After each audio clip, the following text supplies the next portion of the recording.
옆에 분과 인사하겠습니다. 마음의 거룩한 성을 이룹시다. 마음의 예루살렘 성이 이루어지길 빕니다.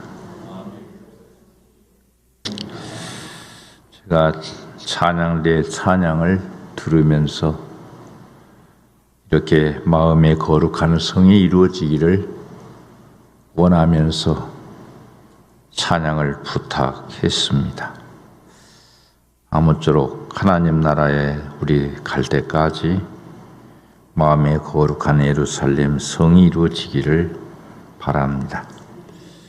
오늘은 본문의 말씀에 의지해서 마음 지킴의 유익, 마음을 지키는 것이 얼마나 유익한가 하는 말씀으로 은혜를 나누겠습니다. 영적으로 신앙이 성숙하면 그 영성에 대해서 생각을 하게 됩니다. 쉽게 말하면 공부를 전문적으로 많이 하면 이제 석사 과정 받고 박사 과정을 받고 이렇게 전문인으로 성장하듯이 우리 신앙도 쭉 성장하다 보면 그 정상에 올라가는데 그 정상이 어디냐면 영적인 것을 탐구하는 것입니다. 영적인 것을 탐구하다 보면 자연히 마음을 탐구하고 마음을 수양하게 되는 것입니다. 이렇게 마음을 우리가 함께 탐구하면서 자신의 마음을 쫙 살펴보면 사람의 마음이라고 하는 게 쓸모 있는 건 별로 안 들어있고 헛된 것이 가득 차 있는 것을 살펴보게 됩니다.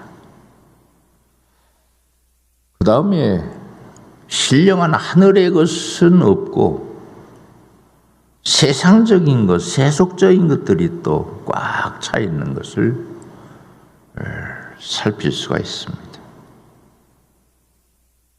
그리고 그 안에 주인 노릇을 하는 게 누구냐? 이게 바로 자아의 욕망으로 똘똘 뭉쳐져 있는 내 자신의 마음을 보게 됩니다. 좀 이 말이 생소하게 들릴지 모르지만 깊이 자신의 마음을 살펴보면 다 공감할 수 있는 내용들입니다. 이 사람의 본질이라는 게 뭡니까? 내가 사람인데 사람에게는 본질이라는 게 있고 사람의 현상이 있습니다. 지금 우리가 옷 입은 것, 헤어스타일을 한 것, 보이는 것은 현상이에요. 나라고 하는 현상이고 본질은 내 속에 깊이 감춰져서 보이지 않습니다. 그 본질은 영혼이라고 하는 것입니다. 그런데 현상을 바꾸고 현상을 고치고 현상을 단장하고 꾸미는 것에는 인생에게 주어진 모든 힘을 다 쏟습니다. 근데 자신의 본질도 모르고 인생을 살다가 허망하게 흙으로 돌아가는 사람들이 많이 있습니다. 그래서 안타까운 것입니다. 신앙생활, 영적 생활이라는 것은 보이는 현상을 위해서 사는 것이 아니라 본질을 알고 그 본질답게 살고 본질의 목적을 향하여 사는 것이라고 할 수 있겠습니다. 그러니까 곧 영혼이 주도하는 삶을 우리가 살아야 한다는 것입니다. 이제 우리 마음속에 나 자신을 창조하신 하나님, 나라고 하는 본질인 내 영혼을 창조하신 그분이 바로 하나님이신데, 그 하나님의 아들 예수님을 이 세상에 보내셔서 우리를 구원해 주신 것은 너의 본질을 찾으라는 뜻입니다. 네 본질이 네가 알고 있는 육신이 아니라 내 영혼이 본질이라는 것을 알고, 영이 하나님께서 창조하신 그 모습대로 살아야 하고, 또한 그 영혼이 분명히 돌아갈 곳이 있으니 그 본향에 돌아가서 이제 하나님 앞에서 위안을 받고 영원한 하나님의 새 하늘과 새 땅을 기업으로 받는 그 본질을 회복하고 본질을 따라서 사는 백성이 되라고 하는 것입니다. 그래서 우리는 마음을 지킬 때에 마음에 이 세상 것, 육신적인 것, 그 현상에 치우친 것들은 좀 몰아내고 그 정한 마음을 가져서 그 마음 안에 나를 창조하신 하나님의 아들 그리스도 예수, 그분을 주님으로 모시고 그분 중심으로, 그분의 가르침대로, 그분의 형상대로 살기 위해서 이 마음을 잘 정돈하고 지키고 보존해야 된다 하는 것입니다.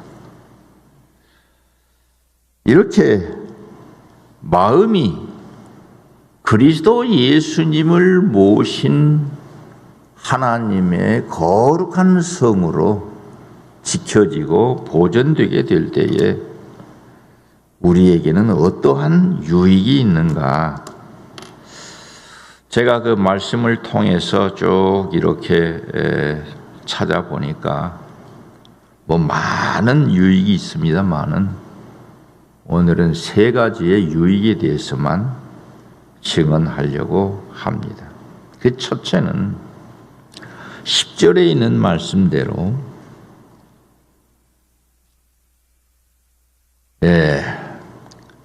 나라고 하는 나의 그 본질에 가장 깊은 곳을 통찰하셔서 깨닫게 해주시는 분이 바로 보혜사 성령이십니다.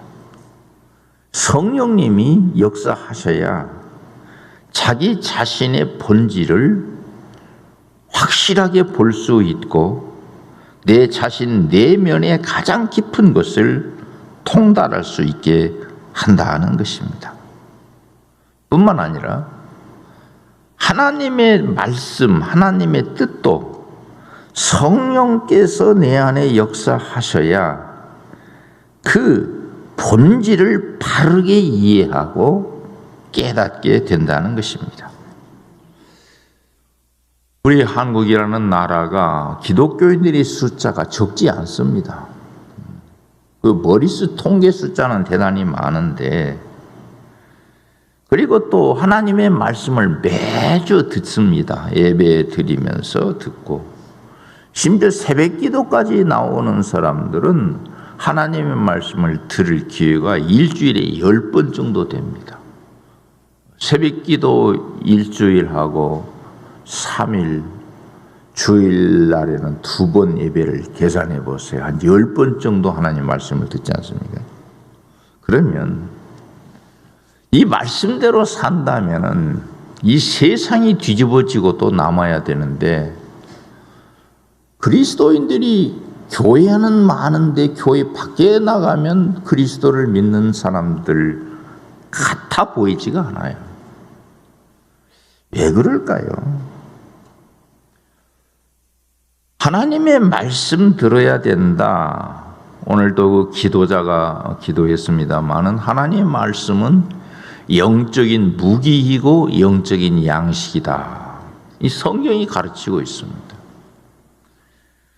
그런데 이 귀한 말씀을 어떻게 이해하고 깨닫는가? 대부분 세상에서 공부하는 것처럼 머리로만 이해를 하려고 한다는 거예요. 이게 문제입니다. 저는 뭐 내용보다도 우리 한국의 지성이었던 그 이어령 박사께서 마지막으로 쓴 책에 이성에서 영성으로라고 하는 제목의 책을 썼습니다. 그 뭐 내용은 별로 권할 만한 것이 없습니다. 근데 나는 그 제목만은 참 유익이 된다 생각해요. 좀 우리가 뭐를 생각하면서 내가 지금 신앙생활을 하면서 하나님 말씀을 이성적으로 이해하려고 하느냐, 영적으로 이해를 하고 있느냐, 요거 하나만은 굉장히 유익이 되겠다 생각을 해요. 그런데 현대에 살고 있는 그리스도인들은 하나님의 말씀을 이성적으로 이해하려는 데 문제가 있다는 얘기예요. 그러니까 본질은 영인데 영의 문제로 해석이 되는 것이 아니라 이성적으로 해석을 합니다. 그러니까 세상에서 이성적으로 사는 세상 사람들과 똑같아져 버리는 거예요. 수준이 똑같아져요. 그래 영적인 것이 없다는 거예요. 하나님께서 주시는 말씀은 영의 생각입니다. 지성인들이 알아들으라고 지성적으로 하신 말씀이 아니고 하나님은 영이세요. 그러니까 하나님의 말씀은 영에서 나온 말씀이고 영으로 해석하지 않으면 그 참 본질을 알 수가 없다는 얘기예요. 한 가지 예를 들겠습니다.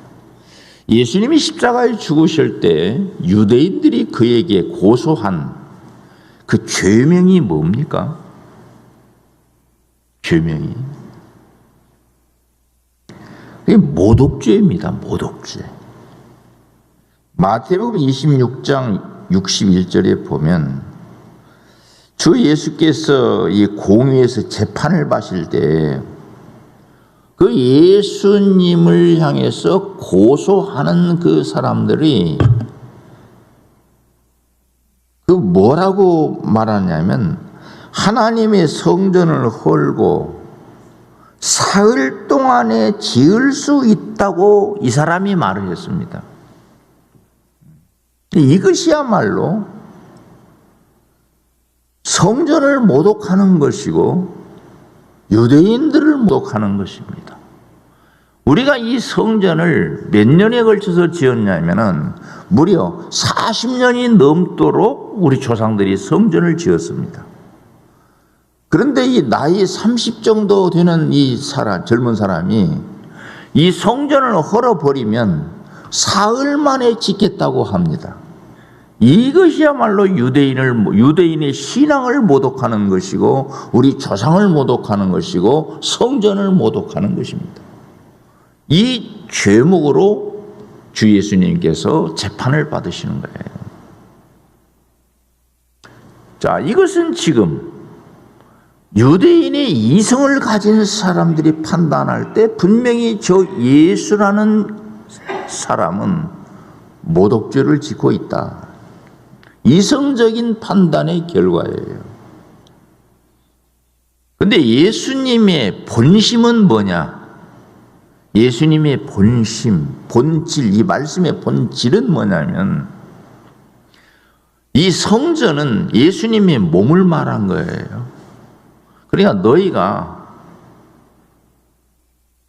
나를 죽일 수 있다. 또 너희가 힘이 있어서 죽고 나는 힘이 없어서 죽는 것이 아니라 나는 죽기 위해서 온 거다. 그래서 이 몸은 이 성전인 하나님의 신을 모시는 이 성전은 죽는다. 말하자면 성으로 말하면 허물어진다. 너희 몸이 내 몸이 허물어지면 3일이 있다가 이 성전은 다시 복구가 된다. 이것은 예수님이 3일 만에 부활할 것을 말씀을 하신 겁니다. 자, 성전을 허물면 3일 만에 다시 짓겠다. 이 말씀이 이성적으로 해석된 사람은 그 예수님을 원수로 여겼고, 그 많은 유대인들 가운데, 하나님을 믿는 사람 가운데에도 영적으로 저 예수님께서 죽으셨다가 3일 만에 다시 부활하신다는 말씀을 저렇게 표현하시는구나, 이해한 유대인들이 없다는 얘기예요. 얼마나 안타까운 일이냐. 그러니까 어떻게 해석이 되느냐 하는 얘기예요. 어떤 차원에서 해석이 되느냐. 그러면 이 시대도 똑같다는 얘기예요. 하나님의 말씀의 본질은 영이기 때문에 영적으로 이해하지 않으면 그 하나님의 뜻은 왜곡될 수밖에 없다. 그러나 수많은 현대인들이 하나님의 말씀을 듣고 해석하기를 거의 이성적인 해석이나 역사적 해석이나 문자적 해석으로 끝을 낸다는 거예요. 그러니까 영이신 하나님이 역사하실 사람도 없고 역사하실 수 있는 자리도 없고 공간도 없다. 이처럼 심각한 이야기가 어디가 있습니까? 여러분 지금 심각하지 않습니까? 저는 굉장히 심각한 얘기라고 생각을 합니다. 그 당시에 사람들이 일반적으로 다 이렇게 생각을 했어요. 예수님이 십자가에서 이렇게 달리시고 마지막 그 숨이 지시기 전에 마지막 힘을 다해서 헐떡거리면서 그 고통 가운데 있을 때에 예수님의 사형을 집행하던 그 로마의 병사들, 그리고 그 주변에 예수님을 고발하고 예수님을 모욕했던 그 수많은 유대인들, 제사장들, 이런 사람들이 예수님의 마지막 숨져가는 모습, 그 광경을 내려봅니다. 얼마나 고통스럽겠어요. 그러니까 자연스럽게 얼굴에도 고통의 빛이 가득할 수밖에 없지 않겠습니까? 그 광경을 보면서 마태복음 27장 40절에는 뭐라고 모욕을 하는 줄 아세요? 똑같은 말을 합니다. 마태복음 27장 40절에 성전을 헐고 사흘에 짓는 자여, 이렇게 예수님을 모욕합니다. 당신이 그렇게 말했지 않소? 성전을 사흘 만에 헐고 사흘에 짓는 자여. 그런 능력이 있다면 십자가에서 내려오시오. 당신이 내려오면 그래서 당신도 구원하고 왜 그렇게 고통을 받고 있어? 성전을 3일 만에 지을 수 있는 능력이 있다면 왜 그러고 있느냐? 십자가에서 내려오시오. 그러면 우리가 당신을 믿겠소. 이러면서 예수님을 조롱합니다. 여러분 지금 이 말씀의 흐름을 어떻게 생각을 합니까? 마음이 지금 어떻게 흘러가고 있습니까? 여러분 이 두 성경 구절을 이렇게 연결시켜 생각해 보면서 그 시대의 흐름이 이랬다. 시대의 흐름이 이랬다.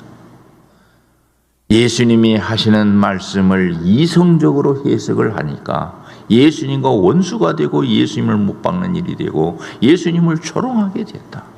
그러니까 예수님이 한 말씀이 영적으로 이해가 되지 아니하면 영이 죽을 뿐만 아니라 하나님을 향해서도 도전을 하게 되는 결과를 낳게 되니 문제는 하나님의 말씀을 어떻게 해석되어져야 영원히 살 수 있는가 하는 거예요.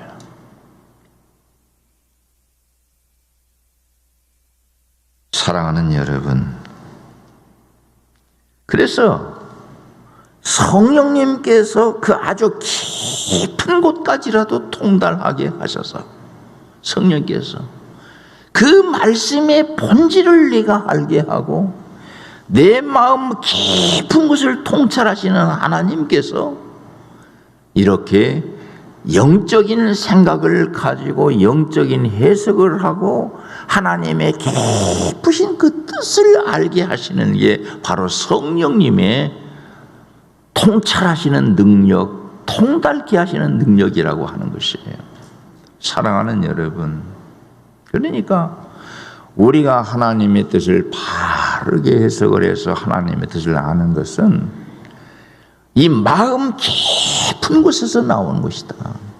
할렐루야. 근데 마음이 지켜지지 아니할 때 어떻게 하나님의 말씀을 제대로 알 수 있겠느냐?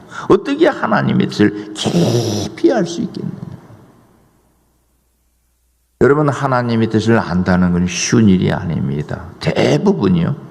믿는 사람들이 자기 마음대로 해놓고 그걸 하나님의 뜻이라고 합니다. 아주 이건 불경스러운 겁니다. 하나님의 뜻을 알기에 몸부림을 치셨던 분이 누군 줄 아십니까? 하나님 아버지와 함께 세상을 창조하신 그분의 아들 그리스도 예수님께서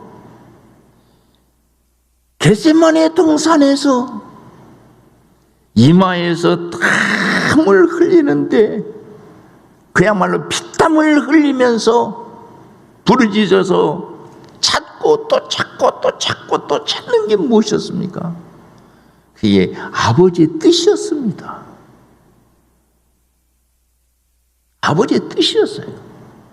그 뜻을 찾기 위해서 겟세마네 동산에 들어가서 밤을 지새워가면서, 저는 그 광경을 보면서 얼마나 우리가 아버지의 뜻을 찾기 위해서 다른 데 가서 이렇게 사람을 보면서 세상을 보면서 찾는 게 아니에요.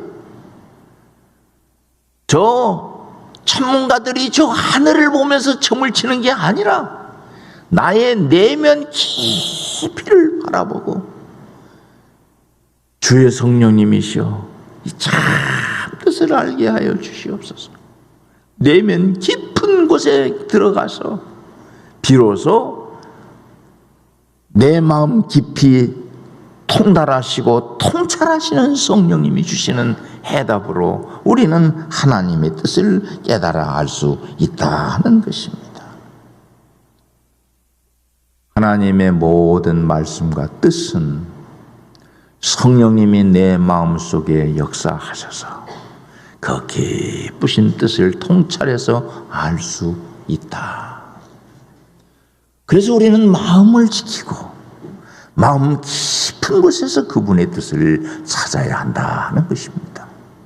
우리는 그렇습니다. 몸 밖에서 찾으려고 해요. 100% 하나님의 뜻하고는 어긋난다. 지금도 화려하게 사람들 많이 모여놓고 하나님이 이게 뜻이다. 거의 거짓 선지자가 많아요. 하나님의 진정한 영적인 종은 지금도 어느 산골에서 어느 수도원에 들어가서 깊이 톡을 파는 것보다도 더 중요한 것이 자기의 마음을 파고 들어가는 거예요. 마음에 들어가면 세상적인 온갖 생각들로 가득 차서 잡초가 꽉 찬 밭과 같죠. 그거 걷어내고 이성적인 것도 걷어내고 깊이 성령님께서 조명하시고 역사하시고 깨우치시는 그 마음의 깊은 곳에서 우리는 하나님의 뜻을 보화처럼 보배처럼 찾을 수가 있다. 이 진리의 길을 외면하고 하나님의 뜻을 찾는 방법 없어요. 두 번째로 시편 45장 1절에 좋은 것이 보글보글 끓고 있다. 어때 한번 상상해 보세요. 한번 따라해 봅시다. 좋은 것이 보글보글 끓고 있다. 뭔 생각나십니까? 된장국 생각납니까? 청국장국 생각납니까? 좋은 것이 보글보글 끓고 있다. 온천에 가면요, 온천수가 원수가 이렇게 나올 때 보글보글 끓고 있지 않습니까? 그 일본의 그 유명한 온천들 가보면 그 지하수에서 온천수가 올라오는데 보글보글 끓고 있다. 저는 그런 생각도 나요. 그런데 시편 45편 1절에는 좋은 것이 보글보글 끓고 있다. 그것이 어디냐? 그게 마음이라는 거예요. 너에게 제일 좋은 것이 보글보글 끓고 올라오는 것은 어디냐? 내 마음이다. 우리 이런 마음이 되게 합시다. 할렐루야. 그래서 우리가 마음 훈련을 하고 수양을 많이 해야 됩니다. 그 히브리서 원문에 보니까는 이 말을 어떻게 해석이 되냐 하면 내 마음에서 좋은 것이 올라오고 있다. 좋은 것이 올라오고 있다. 여러분, 물도 제일 좋은 물은 어디입니까? 그 땅속 깊은 곳에서 그 샘에서 이렇게 조그마한 옹달샘에서 나오는 그 생수가 좋은 물이지 않습니까? 근데요, 좋은 생수가 오르는 그런 그 샘의 원천은요, 그렇게 사람들이 단장을 많이 안 합니다. 저희 수양관에 그 좋은 생수가 솟는 곳이 있어요. 지금도 내가 후회하는데 그거를 보존했어야 되는데 그 매립공사를 하면서 그걸 메워버렸단 말이에요. 근데 그게 너무나도 아쉬워서 저거 다시 파내고 어떻게 해야 될까. 그 큰 그 냇가리에서는 막 홍수가 지면 물이 이렇게 흘러내리는데 그 생수가 나오는 원천은요, 겨울이 돼도 얼지 아니하고 미직지근하니 따뜻하고 그 더위에도 들어가면 아주 그 시원하고 변함없이 항상 흘러요. 많이 흘리지도 않아요. 항상 흐르는데요. 저는 그 말씀을 볼 때 그 생각이 나는 거예요. 나에게서 내 인생에서 좋은 것이 솟아나는 것이 마음이다. 여러분이 이 하나님의 말씀이니까 물론 인정을 하시겠죠. 인정이 되시면 아멘 합시다. 인정이 안 됩니까? 얼마든지 좋은 것은 우리 남편 주머니에서 나오고 자식에서 나오고 은행에 가야 나오고 학교에 가 나오고 공부만 하면 나오고 사람들이 인식이 그렇게 돼 있어요. 아니다. 너에게 정말 좋은 건 네 마음에서 보글보글 끓어나오는 것이다. 그래서 우리는 마음을 다스리는 훈련이 필요하다는 것입니다.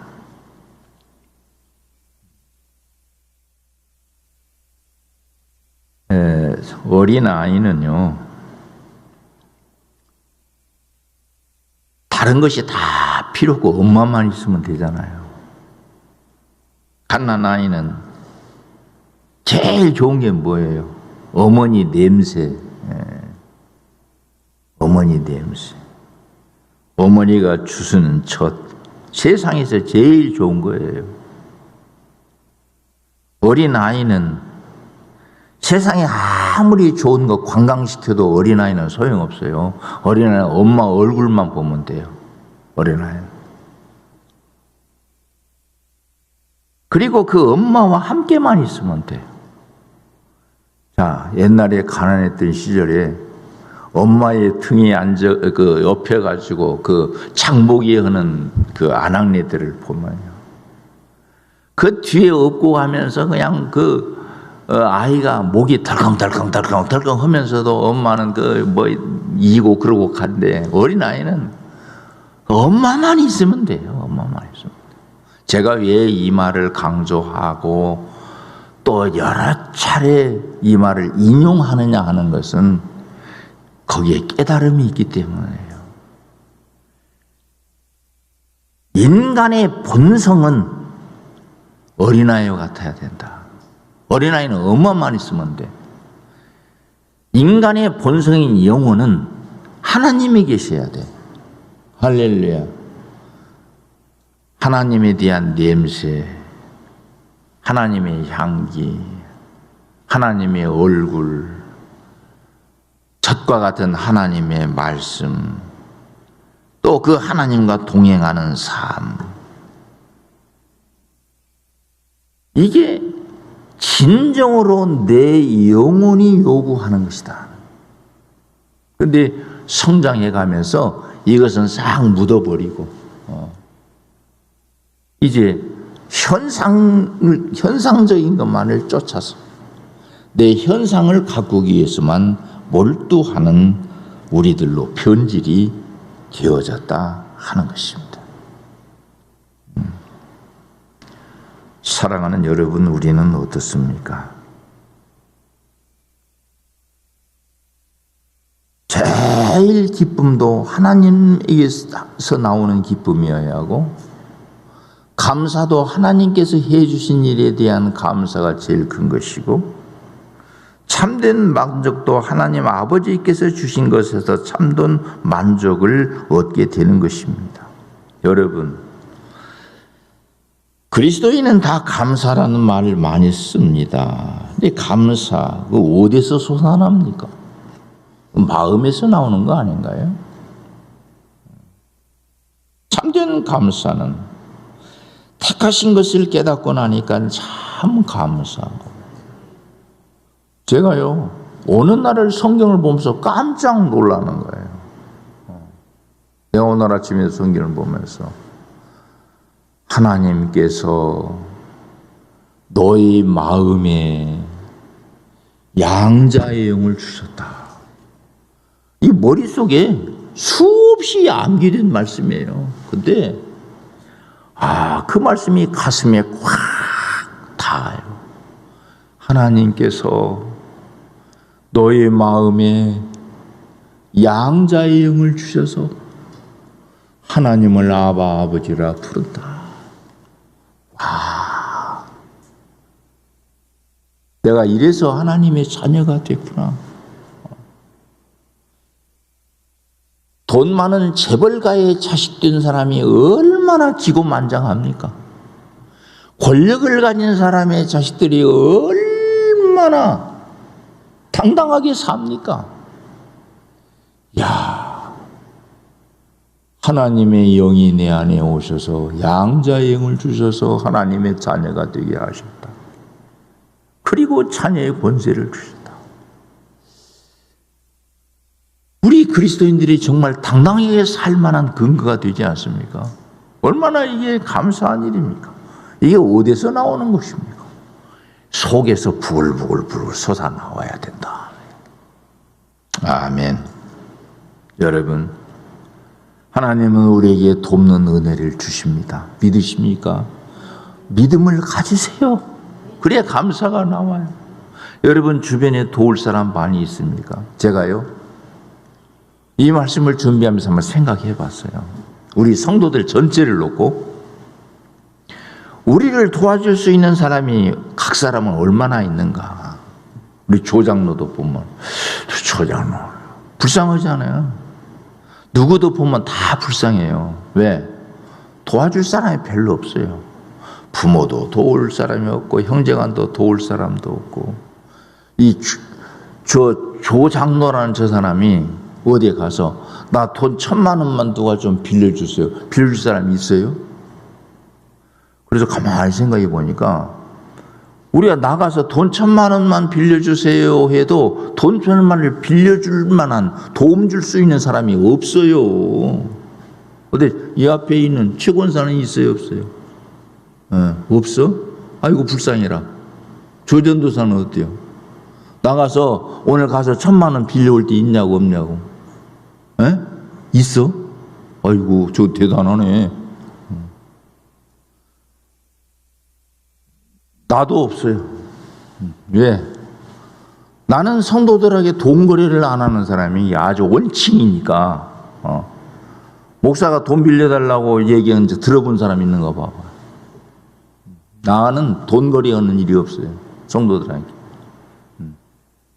나는 돈을 취하려면 은행장을 가서 찾아서 취해가지고 돈 빌려다가 이자 갖고 쓰지, 성도들에게 내가 돈 거래를 해본 일이 없는 사람이에요.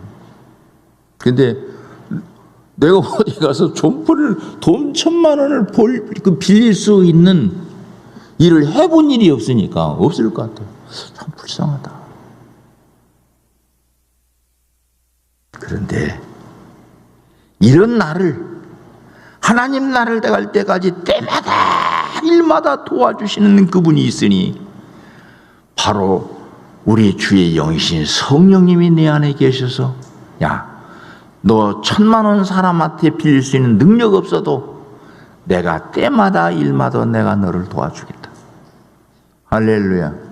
그분이 내 안에 계시니, 그분이 나와 함께 하시는 것이 믿어지니 담대할 수 있고 감사할 수 있지 않냐 그 말. 하나님의 말씀에서 깊이 영적인 것을 이해하다 보면 정말로 내 속에서 좋은 것이 솟아납니다. 하나님의 나라 너희 안에 있어. 너희 안에서 기쁨이 솟아나야지. 사람이 너를 기쁘게 해줄 수 있는 게 아니고 환경이 너를 기쁘게 해줄 수 있는 게 아니야. 내 안에 기쁨이 솟고 내 안에 평화가 솟고 이렇게 하나님의 나라는 너희 안에 있다. 여러분, 이 좋은 것들이 솟아나는 것이 우리의 마음입니다. 이런 마음이 될 수 있도록 우리는 마음을 잘 다스리는 영적인 수행자들이 우리 되어져야 한다 하는 얘기입니다. 대표적인 사람이 누구냐? 이것도 육신적인 이해를 영적인 이해로 바꿔야 됩니다. 한 예로 창세기 26장에 보게 되면 이삭이라고 하는 인물이 나옵니다. 이삭은 참 하나님을 기쁘시게 하고 그 아버지를 기쁘게 하는 효자고, 그리고 그 믿음의 족장이지 않습니까? 이삭이 복을 받은 것은요, 이삭은 무슨 사업을 해서 복을 받냐면 우물 파는 일을 해가지고 우물을 파기만 하면은 물이 잘 나와요. 여러분, 우리가 사업을 할 때 흥하는 사람도 있고 망하는 사람도 있잖아요. 그 시대에 양을 치고 농사를 짓고 살려고 하면 우물이 있어야 돼요. 우물이 제일 큰 재산이에요. 그래서 우물을 파가지고, 우물 파는데 얼마나 힘들어요. 수백 미터를 파고 들어가야 해요. 그래서 돌멩이 오고 바구니 하나 들고 가서 거기서 퍼 올려서 몇 년에 걸쳐서 샘을 파는데, 그 샘에서 물이 나오면 이 사람은 성공하는 거고 물이 안 나오면 망하는 거예요. 근데 이삭이 일꾼들을 데리고 샘을 파면 파낼 때마다 샘이 솟아나는 거예요. 그래서 거기에서 동물을 먹이고, 그래서 이 요셉이 이삭이 부자가 되는데요. 원수들은, 이삭을 시기하고 미워하는 원수들이 하는 일은 이삭이 파놓은 우물을 흙으로 갖다가 메우는 거예요. 저녁이 되면 그 원수들이 찾아와서 이삭이 판 우물을 흙으로 돌멩이로 다시 메워요. 이삭은 다시금 그 샘을 또 파내서 물이 솟게 하는 일을. 여러분, 어떤 생각이 떠오르십니까? 우리의 원수 마귀는 좋은 것이 솟아나는 우물을 막는 일을 합니다. 좋은 것이 솟아나지 못하도록 진흙으로 메우고 돌멩이로 메우고 이삭은 다시 팝니다. 그래서 우물에서 생수가 계속 솟게 하는, 그리하여 부자가 됩니다. 우리에게 큰 깨우침이 있기를 주님의 이름으로 축원합니다. 그 우물이 무엇입니까? 우리의 마음입니다. 마음에서 좋은 것이 솟아나도록 주 성령님은 우리에 오셔서, 우리 깊은 곳까지 오셔서 이 마음 깊은 곳에서 좋은 것이, 좋은 생각이, 좋은 감성이, 또 좋은 아이디어, 이런 것들이 솟아나도록 역사를 하시는 것입니다.